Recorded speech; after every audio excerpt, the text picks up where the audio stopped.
dvigne lahko do 4 tone, so mi povedali njegovi upravljavci, kar pomeni, da vozniki, ki ste bili doslej na varnem, saj stari Pajek je imel nekoliko nižjo obremenitev, sedaj niste več.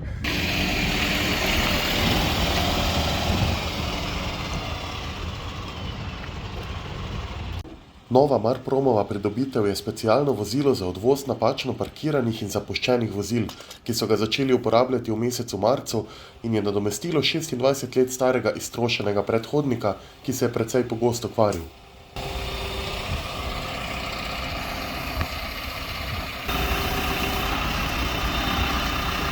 Tovorno vozilo Renault so najeli za obdobje 5 let, strošek mesečnega najema pa znaša 1950 evrov.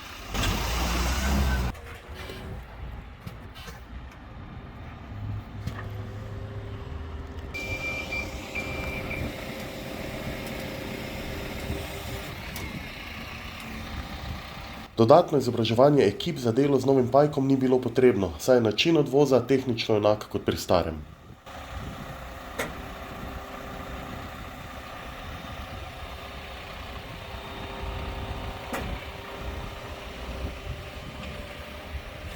V prvih 3 mesecih letošnjega leta so odpeljali s Pajkom 100 vozil v Mariboru, tale tukaj pa je še povsem nov, približno 14 dni je v uporabi in lahko vidimo, malo Spidermanovski je, rdeče barve, sicer tisti sivi bi se bolj podala modra, ampak definitivno novi šerif v mestu, tisti, ki napačno parkirate, pazite se.